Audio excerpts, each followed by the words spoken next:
musim pancaroba yang saat ini harus benar-benar diperhatikan oleh masyarakat agar tidak terjangkit penyakit. Oleh karenanya, masyarakat dihimbau untuk selalu menerapkan pola hidup bersih dan sehat.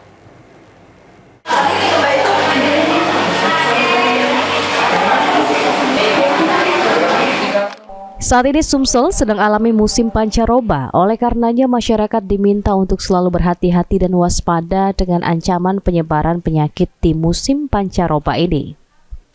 Menurut Kepala Puskesmas Sukarame, Erikson Siregar, di musim pancaroba saat ini masyarakat harus tetap selalu menerapkan pola hidup bersih sehat (PHBS) dan memakan makanan sehat bergizi. Serta guna mencegah penyebaran DBD, Erikson mengingatkan masyarakat untuk selalu menerapkan 3M.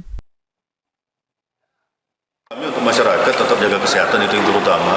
Tetap konsumsi makanan yang sehat, makanan yang bergizi, jaga kebersihan rumah, PHBS, perilaku hidup bersih dan sehat itu tetap dijaga.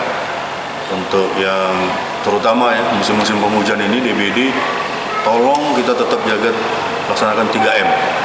Menutup, menguras, mendaur ulang. Di musim pancaroba sendiri sejauh ini jumlah kunjungan pasien masih sama seperti sebelumnya, di kisaran 100 sampai 150 orang. Puskesmas akan selalu melayani masyarakat terkhusus di jam kerja. Tim Liputan PAL TV.